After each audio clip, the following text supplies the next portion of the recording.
জুলাই সনদের আলোকে আমরা গণভোটের ব্যালটে উপস্থাপনীয় প্রশ্নও নির্ধারণ করেছি। আমি প্রশ্নটি এখন আপনাদের সামনে পাঠ করে শোনাচ্ছি।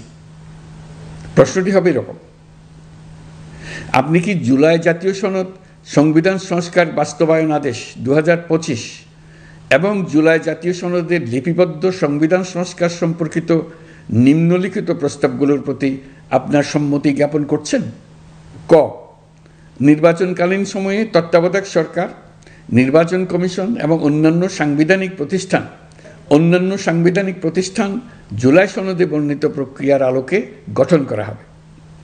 খ, আগামী সংসদ হবে 2 কক্ষ বিশিষ্ট। জাতীয় সংসদ নির্বাচনে দলগুলোর প্রাপ্ত ভোটের অনুপাতে 100 জন সদস্য বিশিষ্ট একটি উচ্চকক্ষ গঠিত হবে এবং সংবিধান সংশোধন করতে হলে উচ্চকক্ষের সংখ্যাগরিষ্ঠ সদস্যের অনুমোদন দরকার হবে।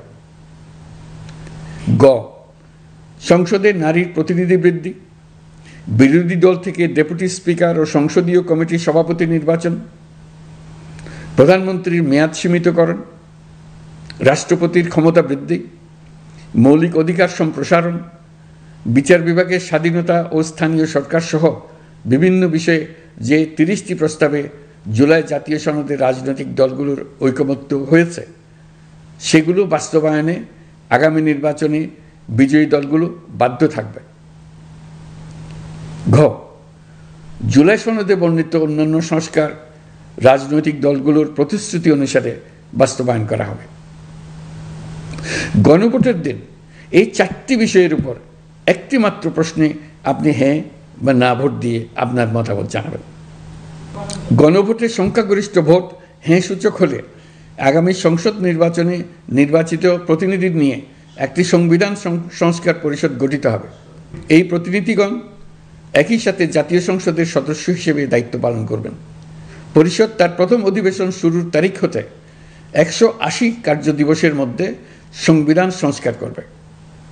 সংবিধান সংস্কার সম্পন্ন হওয়ার পর 30 কার্যদিবসের মধ্যে সংসদ নির্বাচনে প্রাপ্ত ভোটের সংখ্যানুপাতে উচ্চকক্ষ গঠন করা হবে। এর মেয়াদ হবে নিম্নকক্ষের শেষ কার্যদিবস পর্যন্ত। জুলাই সনদ বাস্তবায়নের অঙ্গীকারনামা অনুসারে সংবিধানে জুলাই জাতীয় সনদ অন্তর্ভুক্ত করার ব্যবস্থা গ্রহণ করা হবে। এটিও আজকে অনুমোদিত আদেশে উল্লেখ করা হয়েছে।